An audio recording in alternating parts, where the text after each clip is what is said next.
하세요. 네, 안녕하세요. 저는 국어 맡고 있는 김진경 선생입니다. 그래서 오늘 선화외고 애들, 학생들, 마이크 안 써도 돼요. 네. 자, 어떻게 방학 때 진행이 되고, 내신까지 어떻게 끌고 가고, 성적이 어떻게 나오는지에 대해서 꼼꼼하게 말씀을 드릴게요. 네. 이게 학년별 국어 컬인데 저희 이제 거의 국어는 정해져 있어요. 그래서 선택 과목이 여러 가지 갖고 이제 복잡하긴 한데 1학년 때는 그냥 공통 교과로 들어가는 거고 2학년 때부터는 문학하고 독서로 나눠져요. 그래서 선화외고 같은 경우에도 1학기는 문학, 2학기는 독서로 가고요. 3학년 때는 이제 수특 가지고 하는데 여기에서 이제 언매냐 화작이냐 선택이 들어가고요. 요거는 그 수능 볼 때 자기 그 선택 볼 과목으로 선택하는 게 이제 맞는데 내신이기 때문에 아이들 선택을 많이 하는, 그러니까 학생 수가 많은 걸로 가는 게 맞아요. 그래서 내가 수능에서 언매를 보는 건 당연해요. 근데 아이들이 화작을 많이 하는데 이쪽으로 가시면 되는 거죠. 그래서 이게 그 정해져 있는 교과 컬인데요. 지금 1학년 같은 경우에는 교과서가 있어요. 신사고라고 있는데 그것만 들어오는 게 아니고 선생님들이 이제 수업 시간에 외부 작품을 프린트로 다 해서 주세요. 거기에다가 저희 3월 모의고사 보잖아요. 그 3월 모의고사가 이제 들어가죠. 그 비문학 같은 경우에. 그래서 문학 파트가 가장 많이 들어간다 보시면 되고 거기에 비문학 지문도 함께 들어갈 수 있는데 교과서만 나오는 게 아니고 외부 작품도 좀 나온다라고 생각을 하시면 됩니다. 자, 이거는 학교별 내신 분석인데 오늘은 이제 선화예고이기 때문에 저희가 선화예고 거를 중점적으로 볼 거예요. 네. 네, 보시면 자, 선화외고 1학기 분석이에요. 그러니까 1학기니까 중간 기말을 통틀어서 이제 분석을 하는 건데 선택형이 23문항에다가 서답형이 6문항이거든요. 그러면 지금 거의 30개 가까이 되는 거잖아요.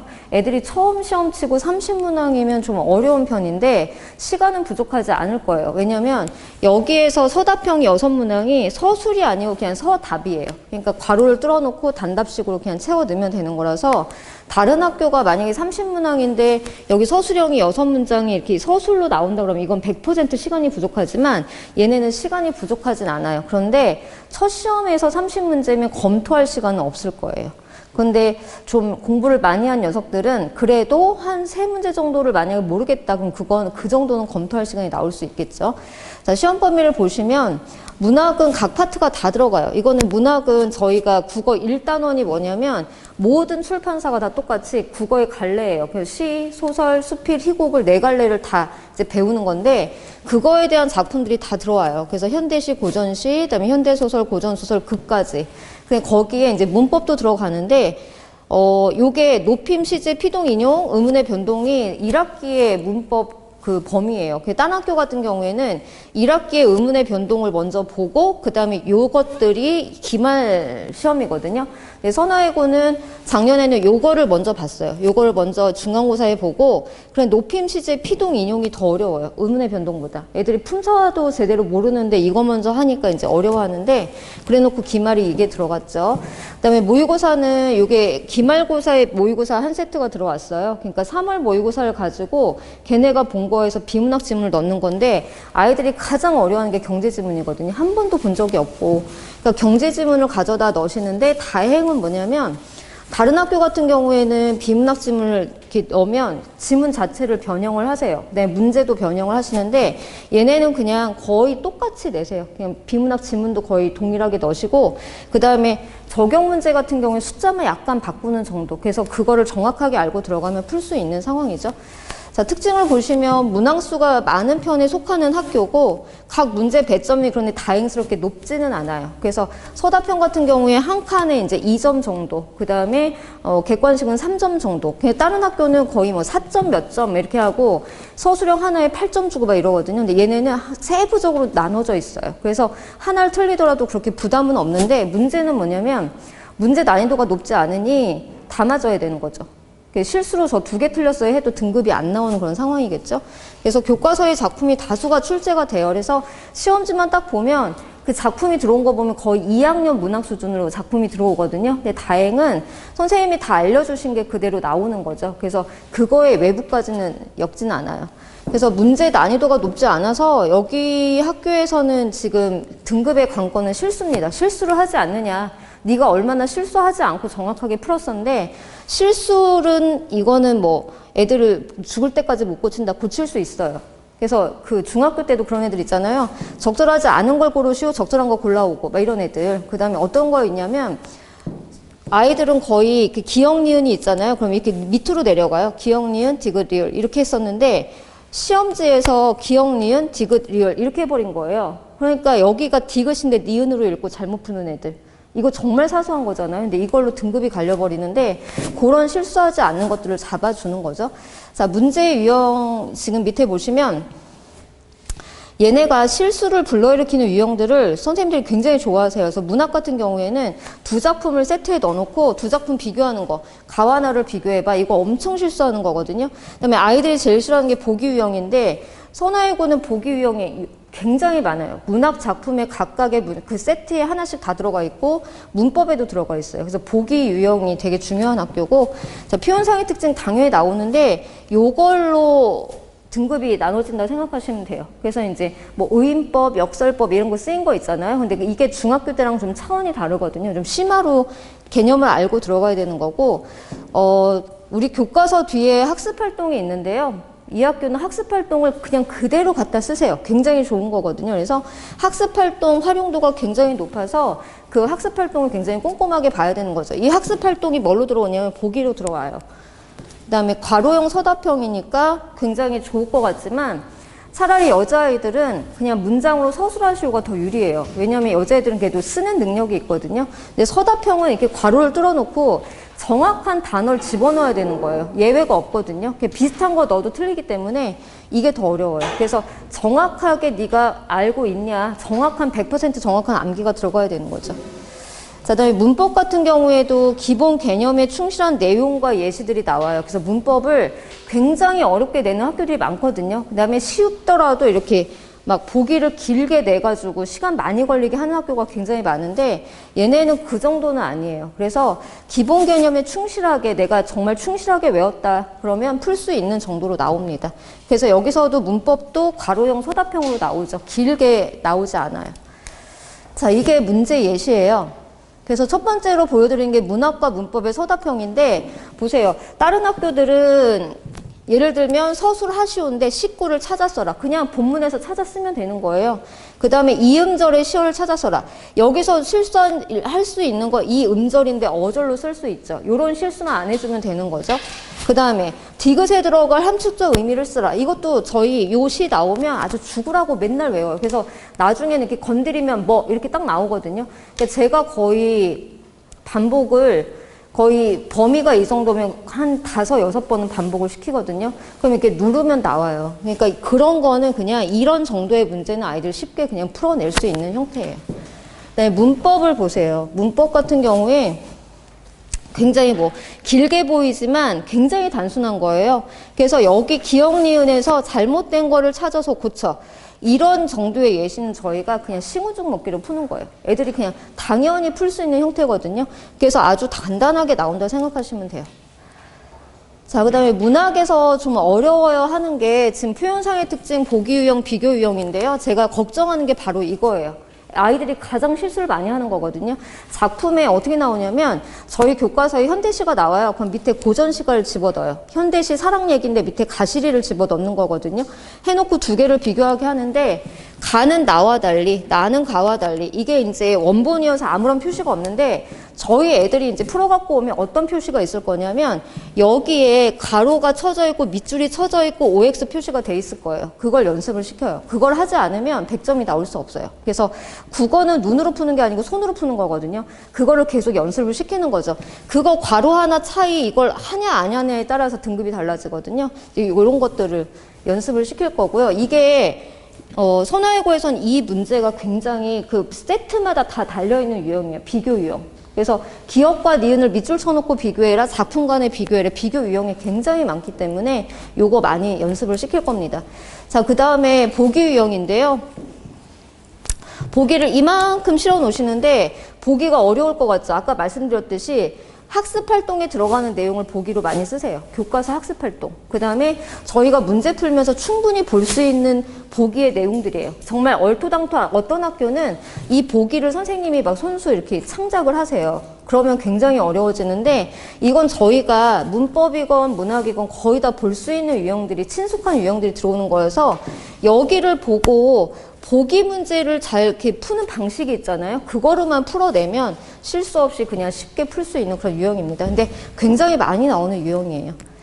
그래서 여기서 보시면 제가 방학 때마다 중요시하는 게 뭐냐면 개념 수업인데요. 여기를 보세요. 서술자에 대해서 물어보는데 아버지와 서술자의 사이가 거리가 가깝냐, 직접 전달이냐, 간접 전달이냐 그런 게 나오거든요. 이 거리감에 대한 이거는 저희가 개념 수업을 심화로 들어가야지만 볼 수가 있어요. 그래서 중학교 때는 뭐 1인칭 주인공은 가깝고 뭐 관찰자는 멀어요. 단순하게 얘기를 했다라면 고등학교에서는 그걸 다 세분화시키거든요. 그래서 그 개념까지 저희가 2월까지 딱 마무리를 해서 이걸 찍는 게 아니고 이걸 알고 풀도록 만들 거예요. 그래서 개념 수업은 제가 중요시하는 거라 매 방학마다 들어올 거거든요. 자, 그 다음에 요거예요. 이거는 이제 현대시고요. 좀 전에 제가 말씀드렸잖아요. 요거는 현대시는 교과서에 들어온 거고, 요건 외부 작품을 들어온 고려가요예요. 이게 외부 작품 고전시가거든요. 두 개를 비교하게 만들죠. 그래서 시 문맥상의 의미인데, 요것도 아이들이 가장 어려워하는 건데, 각 세트마다 또 다 나와요. 그래서 여기에 들어가 있는 요 의미들에 대해서 하나하나 시어에 대해서 물어보는 거죠. 그래서 가와 나에 대해서. 이런 유형. 그래서 지금 보여드린 유형이 선화예고의 그냥 시험에 다 모든 유형이라 생각하시면 돼요. 요거를 반복해서 쓰시는 거거든요. 자, 요게 비문학 경제지문이에요. 그래서 3월 모의고사에 들어왔던 비문학 경제지문을 내셨는데 요게 지문이고요. 네. 그걸 가지고 여기에서 이제 요거를 적용 문제, 활용한 문제예요. 그래서 지금 보기에서 어쩌고저쩌고 얘기하는데 요거 그대로 모의고사에 있었던 거 그대로 가지고 오신 거고요. 여기에서 이제 이 말들을 살짝만 바꾸세요. 근데 애들이 이 지문을 외우고 들어가지 않으면 이걸 이 자리에서 푼다? 자기가 3월 달에 본 거지만 애들이 모의고사 3월 볼 때 그냥 정신줄 놓고 보거든요. 자기가 풀었다고 할 수 없어요. 근데 이거를 지문을 외우지 않고 여기 들어가서 이렇게 푼다 그러면 요 한 세트 때문에 시간이 부족할 수 있어요. 그래서 비문학 지문이 들어오면 저는 세트를 다 외우고 들어가게 하거든요. 그래서 여기에서 이제 지문을 외운 상태에서 문제를 보면서 틀린 것만 찾아낼 수 있게 그렇게 이제 지도를 합니다. 네. 그래서 여기까지가 이제 선화예고 문제들 나오는 경향들을 이제 말씀을 드린 거고요. 고등 국어는 지금 저희 애들도 계속 수행평가 보고 있지만, 이제는 어떻게 되냐면 오늘 아침에도 아이한테 문자가 왔어요. 선생님 이거 시조 쓰기인데 봐주세요.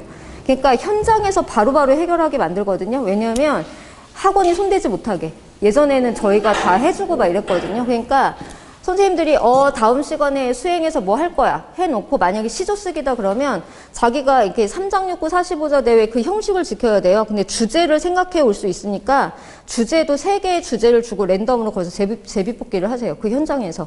그래서 그거에 대해서 바로 써야 되는 거였거든요. 그래서 비평문 쓰기, 뭐 시조 쓰기 이런 것들이 고등부에서 가장 많이 쓰는 것들이고, 그다음에 저희 1학기 때 계속 문법이 들어오잖아요. 그럼 선생님들이 문법 50문제, 30문제를 뽑으셔가지고 그 자리에 현장에서 그냥 보세요. 그래서 틀린 개수에 따라서 3개, 4개, 5개에 따라서 이제 A, B, C를 주시거든요. 뭐 이런 거는 이제 시 낭송은 요 풍문고의 가장 특이한 건데 뭐 이런 것들 가지고도 이제 보시고요. 그다음에 한자성어 테스트 이것도 한 번씩 보세요. 그래서 그냥 요즘에 수행은 그냥 현장에서 바로바로 해결할 수 있도록 그러니까 절대 집에서 해오지 못하게 현장에서 할 수 있도록 하는데 선화예고 같은 경우에는 수행은 거의 그냥 다들 만점을 주는 왜냐하면 이렇게 부담 안 주고 그냥 쉽게 해주시는 그런 편이세요. 자, 그래서 지금 제가 원래는 아이들을, 중학교 아이들을 빠르면 중2 여름부터, 그 다음에 중3 때부터 고등부 수업을 해버려요, 데려다가. 그래서 어머니들이 이제 뭐 책 읽으면서 수업하고 막 그런 거 있잖아요. 앞에 책 읽고, 뒤에 고등부 수업 쬐끔 하고, 그런 학원을 뭐 중2 정도면 책을 읽어야 된다는 강박관념 때문에 그렇게 보내시는데, 저는 절대 하지 마시라고. 이렇게 신신당부를 드리거든요. 책을 읽는 것과 국어를 문제 푸는 거는 별개예요. 그래서 아이가 책을 많이 읽었다고 하면 단어 어휘력은 있겠죠. 하지만 그 어휘력이 있다고 해서 지문에서 가져온 문제를 다 100점 맞는 법은 없어요. 왜냐하면 저희는 입시이기 때문에 입시에 맞춰져 있고 그 문제 푸는 방식을 알면 되거든요. 그래서 그런 거는 이제 더 이상, 그 다음에 얘네들은 이제 좀 바쁘겠지만 혹시라도 어머니들이 그 책에 대한 강박관념을 가지고 계시면 없으셔도 돼요. 저희가 소설이어도 그 전문을 다 몰라도 문제를 풀 수 있거든요. 그래서 논술과 입시는 다른 체계이기 때문에 절대 그렇게 하시면 안 되고, 그래서 제가 지금 현재 중학교 2학년 애들한테도 하지 마 이렇게 얘기를 하거든요. 그래서 그런데 그런 애들한테 제가 그 고등부인데도 중등부에 내려와서 이제 고등부 수업을 하는 이유는 제가 데리고 올라왔을 때 내신을 할 때 아주 속이 터져요. 이거를 채워갖고 와야 되는데 비워갖고 오니까 내신 성적이 안 나와요. 그래서 국어는 중학교와 연계가 아니에요. 어머니들 아시겠지만 저희 애가 중학교 때 100점 맞았고 뭐 국어는 잘해요? 그 상관이 없어요. 고등부 국어는 다시 시작이거든요. 연계가 안 된다고 생각을 하시면 돼서 어휘라든지 그다음에 쓰는 개념이라든지 문법조차도 달라요. 그래서 다시 시작이라고 생각하시면 되고 이제부터 잘하면 돼요. 그러니까 내신을 중학교 때 4주, 5주 해갖고 100점이 나왔다? 국어는 고등부는 절대 그렇지 않아요. 그래서 제가 기본으로 잡는 게 7+1이거든요. 직보까지. 7+1도 어쩔 때는 부족해서 중간에 빨간 날이 꼈다. 그럼 무조건 불러내요. 해가지고 완벽하게 했을 때 100점이 나오기 때문에 첫 중간고사는 어느 학교나 100점이어야지 1등급이에요. 만약에 3점짜리를 하나 틀렸어요. 몇 점, 뭐 1점 몇 점도 아닌 3점짜리가 하나 날아갔다. 그러면 2등급 거의 2개 틀려서 3등급까지 내려가거든요. 그래서 첫 번째 중간고사는 100점. 그래서 그 100점이 어떻게 나오는지를 알기 때문에 이제 중등부로 내려와서 이제 수업을 하게 되는 거예요. 자, 저희가 11월부터 2월까지가 가장 중요한데요. 이게 아이들 고등부, 고3까지 중에 국어를 가장 많이 공부할 수 있는 기간이에요. 이처럼 많이 할 수 있는 시간이 없어요. 고3 때도 이 정도는 못 하거든요. 그래서 저희가 11월에서 2월까지 들어가는 요거는 제가 2학기까지 짜놓은 거예요. 1학기 중간고사만 잘 보자 아니고요. 2학기까지 다 끝내놔야지만, 왜냐면 그 중간에 여름방학이 짧잖아요. 근데 2학기 국어가 어려워요. 1학기는 현대문학인데 2학기는 고전문학의 고전문법이거든요. 그러니까 아이들이 국어에 손을 놓게 되는 시점이 2학기예요. 왜냐하면 하고 싶은데 외계어 같아서 따라올 수가 없는 거죠. 그래서 그거까지 준비를 마무리를 하는 게 2월까지입니다. 그래서 중간에 여름은 뭐 하냐면 지금 저희가 다 준비를 해놨잖아요. 그거를 짚어주는 거예요. 2학기 내신 준비를 다시 여름방학에 다시 한번 환기시켜주는 작업이에요. 근데 그때 가서 그 여름방학이 길어야 5주거든요. 그때 가서 2학기를 준비하는 거 이미 늦었어요. 그래서 저는 2학기까지 싹 다 가져가는 겁니다. 그래서 1, 2학기에 관련된 모든 걸 다 끝낼 거예요. 그래서 고등 문법을 의문부터 해가지고 얘네 중세 국어까지가 다 범위거든요. 싹 다 거기까지 끝낼 거고요. 그 다음에 고전시가 100편 정리인데 이거는 10편, 100편이 중요한 게 아니고 여기에서 어휘가 들어가요. 그 어휘를 외우면 3년 동안 써먹는 어휘예요. 시에서만 아니고 소설까지 다 섭렵하는 어휘거든요. 그 어휘가 한 100개 정도 되는데 그걸 외우게 하는 게 목표예요. 그래서 여기서 딱 시작할 때 문법하고 시 먼저 시작을 하면 12월 둘째 주 정도 되면 끝나요. 그럼 얘네를 언제까지 가져갈 거냐면 2월 말까지 가져가요. 이것 때문에 제가 문법하고 시를 가장 먼저 하거든요. 이거는 제가 애들 내신을 대비하면서 터득한 저만의 방법이에요. 다른 선생님들 절대 그렇게 안 하실 텐데 이거 끝나면 다음 넘어가긴 하지만 얘를 가지고 테스트와 그다음에 숙제가 계속 여기까지 나가요. 그러면 문법은 어디까지 문제가 풀리냐면 5종 교과서 교사용 문제 다 풀리고요. 그 다음에 다른 학교 이 주변의 기출문제, 그 다음에 수능 기출, 평가원 기출까지 싹 다 풀려서 가요. 그리고 애들 개학했을 때는 다시 한번 돌려서 다시 풀리면서 이제 2학년 엄매 문법까지 싹 다 풀려서 갑니다. 그래서 얘네가 풀 수 있는 문제를 여기 2월까지 싹 다 풀리면서 이제 다 나온 문제는 다 풀고 갈 거예요. 그러면 중간고사의 문법은 얘네는 아주 쉽게 그냥 심화 문제만 뭘 실수하냐 요것만 체크해주면 그냥 쉽게 갈 수 있는 그런 상황이에요. 그 다음에 이제 가시면 이제 현대시 독해 들어가고요. 그 다음에 현대소설 들어가고, 그 다음에 가장 중요한 아까 말씀드린 문학 개념 정리 들어가는데, 시가 100개고 소설이 80개인데요. 이거 가지고 애들이 문제를 푸는 거예요. 선생님들이 요거 가지고 말장난 하시는 거예요. 그래서 이게 뭐냐면, 객관적 상관물이라는 게 나와요. 그럼 객관적 상관물을 썼어. 말하고자 하는 걸 직접 제시야, 우회적 제시야. 요거 개념 없으면 못 풀거든요. 중학교 때는 절대 배우지 않았는데 고등학교에서는 들어가자마자 중요한 개념이에요. 그래서 그런 거 가지고 의인법을 사용했대요. 그러면 중학교 때 의인법, 역설법 다 배워요. 그러면 의인법을 사용했어까지가 중등부라면 의인법을 사용해서 화자와 대상과의 거리가 가깝냐 뭐냐까지 물어보는 게 고등부예요. 그럼 그거는 개념을 모르면 의인법까지는 아는데 뒤에를 모르니까 찍을 수밖에 없거든요. 그래서 국어의 딜레마 아시죠?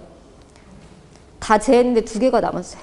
2개 중에 하나 찍었는데 맨날 틀려. 그게 국어의 딜레마예요. 모든 아이들이 겪는 건데 그거를 해소하는 방법은 이 개념을 정확하게 알고 가는 거예요. 개념을 알면 알고 풀어요. 아, 여기가 틀렸네. 앞에는 맞았는데 뒤에는 틀렸네. 이렇게. 이게 빛을 발하는 게 언제냐면 2학년 문학 시간이에요. 2학년 고2 국어는요. 1학년 때보다 한 2배 정도 더 어려워진다고 생각하시면 되거든요. 그러니까 문제 질이 딱 올라가는데 선생님들이 거기서 2학년 문학에서 이제 하시는 게 뭐냐면 요 개념 가지고 말을 굉장히 꼬아놓는 거예요. 그래서 1학년 때는 의인법을 사용해서 거리가 어떻게 되지 여기까지 왔다라면 2학년 때 문학에서는 한 번 더 가는 거죠. 조건을 하나 더 씌워놓는 거예요. 그러면 개념을 모르는 애들은 절대 따라올 수 없어요. 그냥 작품 분석이 있잖아요. 주제가 뭐야? 표현기법 뭐야? 외우는 거에서 끝나면 그거는 고등부 그 내신이 아니거든요. 그래서 이 탄탄한 개념 정리를 싹 다 만들어서 갈 거고 내신은 어머니 제가 말씀을 드리지만 내신은 범위가 들어오잖아요. 그러면 그 범위에 있는 작품을 정확하게 반복해서 학습하게 하면 돼요. 그런데 그거에서 실수하지 않는 건 저희가 방학 때 깔아놓는 요 개념 수업들이 바탕이 돼야 돼요. 그래서 제발 이 수업은 굉장히 중요한 수업이기 때문에 제가 막 속이 터져가지고 오죽하면 고등부에서 중등부로 내려왔겠어요. 그래갖고 내가 너네를 만들어서 가겠다. 그렇게 해야 100점이 나오고 전교 1등이 나오거든요. 그래서 각 학교에 100점들이 있어요. 그러니까 동점자가 없는 100점. 걔네들이 제 수업을 들었던 애들이거든요. 여기서부터 가요. 지금 다른 학교에서도 전교 1등 하는 애들은 걔네 제가 중학교 2학년 여름방학부터 고등부 수업 집어넣은 애들이거든요. 엄마들한테 책 읽히지 말고 수업 들어오세요. 책 읽지 말고 문제 풀어. 해가지고 만들었던 애들이거든요. 자, 그래서 이제 그렇게 갈래별로 갈 거고요. 요거는 모의고사 심한 수업은 따로 제가 이따 말씀드릴게요. 자, 요거는 됐고. 아, 네. 그래서 저희 뒤에서 좀 자세하게 갈 텐데요. 지금 설명드린 게 지금 문법과 고전시가로 지금 2월까지 반복한다고 들어온 거고요. 그 다음에 현대시 같은 경우에는 현대시 당연히 하는데 이거는 내신에서 활용도 높은 작품만 할 거예요. 그래서 선화 예고에 맞춰진 작품들, 그러니까 니네가 가서 봐야 되는데 그 학교 교과서 작품은 당연히 보는 거고요. 그것과 연계된 좀 넓은 작품까지 해가지고 갈 거예요. 그래서 지금 토요일 날 2시 타임을 선화 예고 반, 그러니까 이게 조기 개강반이긴 하지만 선화 예고 반으로 오픈을 하려고 해요. 그러면 얘네가 들어오면 이런 작품들을 할 때는 내신에서 실질적으로 선화 예고가 필요한 작품들만 가지고 넓혀가지고 독해하고 그 기본기를 쌓을 거거든요. 그러니까 그게 이제 메리트라고 생각을 하시면 됩니다. 네. 그 다음에 문학 개념 정리 당연히 하고요. 자, 같이 가는 게 어휘예요. 그래서 아이들이 고전 어휘 당연히 외우는데요. 하나가 더 들어가요. 그래서 제가 가지고 있는 어휘집인데 거기에는 한글 맞춤법, 한자성어, 고유어, 다이어, 동음이어 싹 다 들어가 있는 거거든요. 그래서 방학 때는 고전 어휘만 하고 가면 절대 안 돼요. 그래서 어머니들이 아시잖아요. 아이들이 외국인이잖아요. 네, 그래서 제가 오죽하면 엄마들이 한국에 원정 와갖고 너희를 낳았다라고 말을 할 정도인데요. 그 정도로 어휘력이 없잖아요. 그래서 이거를 같이 가져갈 거예요. 그래서 어휘 하나랑 그다음에 고전 어휘 하나, 2개의 어휘를 계속 테스트를 보면서 이제 2월 말까지 가지고 갈 겁니다. 자, 이게 3월 모의고사 이제 준비하는 반인데요. 지금까지 설명을 드린 건 정규 수업이에요. 저희가 3시간 정규 수업에 할 내용들이고, 요거는 모의고사 수업은 절대 수업 시간에 하지 않아요. 3시간 그 안에도 할 게 굉장히 많거든요. 모의고사까지 할 시간이 없고, 거의 대부분의 학원에서 어떻게 하냐면 1시간을 늘리든지 아니면 아이들한테 전주에 모의고사를 나눠주고 풀어갖고 와 해서 아이들이 가장 많이 틀린 거를 그냥 오답해주는 그런 수준인데 저는 그거는 소용이 없다고 봐요. 방학 때 모의고사 10개를 풀어도 3월 달에 딱 가서 시간 내에 걔는 풀 수가 없어요. 그래서 요거는 따로 까는 건데요. 말씀드린 건 이게 소수 예약제예요. 그래서 조기 개강이 될 수 있기 때문에 조교를 쓰지 않고 제가 혼자서 하거든요. 그렇기 때문에 한 반에 한 번에 들어올 때 10명을 넘을 수가 없어요. 그래서 요거는 처음에 이제 예비고일 아이들한테는 대부분 제 수업 듣는 애들한테는 1순위로 들어와라. 이거는 외부 애들도 많이 들어오거든요. 좋은 걸 알기 때문에. 그래서 일단은 시간 내에 어떻게 풀어야 되는지 시간 극복하는 거. 모의고사는 이거 연습이 필요한 거예요. 80분 그 시간을 재가지고 동일하게 시험을 보거든요. 그래서 아이들 그 모의고사에 두려움이 있어요. 이 긴 걸 어떻게 푸나. 80분 앉아있는 것도 곤욕인데 45문제를 80분에 푸는 건 연습 없이 가면 3세트를 날리게 돼 있어요. 처음엔 2개 아니면 3세트면 거의 13문제, 10문제를 못 푼다는 얘기거든요. 그걸 이제 연습해서 보내는 거죠. 그러니까 시간 조절 노하우라든지 아이의 약점 유형. 저희가 전체 수업할 때는 안 보이는 유형이 있어요. 아, 잘해요. 그런데 딱 앉혀놓고 봤더니 진짜 말도 안 되는 그런 나쁜 버릇이 있거나 정말 하면 안 되는, 국어를 푸는데 하면 안 되는 것들이 있거든요. 그런 게 몸에 배어있는 게 거기서 보이는 거예요. 그러면 거기에서 그런 걸 고쳐주면서 가는 거죠. 그래서 들어오면 80분 동안 이제 시험을 진행을 할 거고요. 그 다음에 채점을 하게 해요. 그래서 분석표 써서 내게 하고 여기에서 해설지를 거둔 다음에 오답을 시켜요. 해설지 절대 안 주죠. 집에서 어머니들 방학 때 뭐 비문학 뭐 풀릴까요? 막 이러시잖아요. 가장 많이 사시는 게 매산비잖아요. 그러면 아이를 옆에서 이제 케어를 하실 거면요. 그렇게 하셔야 돼요. 해설지는 빼서 놓고 어머니가 답만 불러주시고 고쳐봐 라고 해서 오답도 답만 불러주셔야 돼요. 그게 정확한 그 오답이거든요. 해설지를 절대 주시면 안 돼요. 왜냐면 내 오답과 해설지를 이렇게 그냥 이렇게 맞춰가지고 그럴 줄 알았어 이러고 넘겨요. 그럼 그 아이는 그 문제 풀리면 또 틀려요. 그럴 수밖에 없거든요. 그래서 저는 해설지 거둔 상태에서 오답을 혼자 시켜요. 너 틀린 거 다시 풀어. 해가지고 50%가 완료됐을 때 불러갖고 제 앞에서 이제 하게 하는데 아이들이 틀린 건 다 찾아갖고 오죠. 지문에서. 근데 이제 물어보는 건 이거 맞았는데 왜 맞았는데 1번이야? 맞은 것도 물어봐요. 왜냐면 애들은 거의 객관식이니까 찍거든요. 지문에서 정확하게 안 찾고. 그래서 그거를 계속 하는 거예요. 선택시에서 지문으로 와갖고 뭐가 근건지를 계속 찾게 하는 건데 이거는 모든 국어 선생님들이 시키시는 거예요. 역으로 선택지를 지문에서 찾아내봐. 이거 계속 시키잖아요. 가장 좋은 방법이거든요. 여기에서 아주 징글징글하게 시켜요. 애들이 치를 떨 정도로 하는데 이거를 방학 때 1, 2월만 진행을 할 거예요. 오전에 들어오니까. 8번, 7번을 하고 나면 아이가 독해하는 거, 그 다음에 문제 푸는 속도, 이게 또 내신에까지 연계가 되거든요. 그게 굉장히 좋아져요. 그래서 저는 괴로운 수업이에요. 너무 힘든데 아이들한테는 너무 좋은 수업이니까 꼭 한번 들어와 보시면 좋을 것 같아요. 자, 이게 분석표예요. 알려드릴게요. 이게 비문학 들어온 거고 이게 문학이거든요. 이걸 찍어서 보내드릴 건데 보내드리면 성적을 보지 마시고요. 우리 아이가 어떤 유형을 틀렸냐를 보시는 거예요. 성적은 중요하지 않아요. 이제 시작이니까. 그래서 여기에서 얘네들 보면 반응의 적절성 뭐 3점짜리 여기 3점짜리 보시면 작품의 종합적 감상 똑같아요. 그 다음에 비문학에서 첫 번째 문제는 세부정보파. 같은 문제 유형이 반복되는 거예요. 그래서 우리 아이가 뭘 못해요? 과학을 못해요. 아니고 과학을 못하는 게 아니고 과학 지문에서도 이 유형 중에 하나를 못하는 거예요. 선택지. 네, 문제 유형을 약한 거예요. 다 틀리는 게 아니잖아요. 그래서 분석표를 쓰고 나면 아이의 약점 유형이 공통적으로 나타나면 요거만 뽑아가지고 제가 약점 유형을 50문제를 집에 갈 때 챙겨줄 거예요. 그냥 보내지 않죠? 그럼 애들은 좋아해요. 50문제밖에 안 돼? 하지만 보세요. 여기에서 얘가 요거만 틀려서 제가 요거만 뽑은 거거든요. 50문제면 지문이 50개인 거예요. 뭔 말인지 아시죠? 얘가 이걸 다 틀리는 게 아니기 때문에 과학 지문에서 요거, 그 다음 인문 지문에서 요거, 그 유형만 빼가지고 50개를 풀게 하면 그 다음 주에 와갖고 제가 모의고사 풀 때 다시 요거를 확인 체크할 거고요. 그렇게 클리닉이 진행이 됩니다. 그럼 이렇게 8번을 하면 아예 모의고사 그냥 100점으로 만들어져요. 고3, 3월 모의고사 말씀드리는 거거든요. 그래서 저희 아이는 교육청껏 다 풀었어요. 그러면 애들이 10명 들어왔어도 똑같은 모의고사 보지 않아요. 그래서 걔한테 맞춰진 모의고사를 보거든요. 그래서 1학년 거 다 풀었어요. 제가 체크한 다음에 1학년 거 다 풀었으면 2학년 거 풀릴 수 있어요. 그래서 제가 쓰는 걸 일단 교육청 거는 무조건 풀릴 거고요. 기본으로. 그 다음에 사설에서 좀 질이 좋은 사설들을 골라서 선별해서 갈 거고요.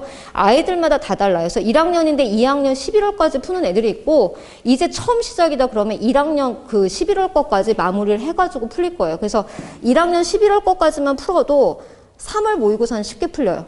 저희 3월 달에 모의고사 보잖아요. 그거는 아주 쉽게 접근할 수가 있어요.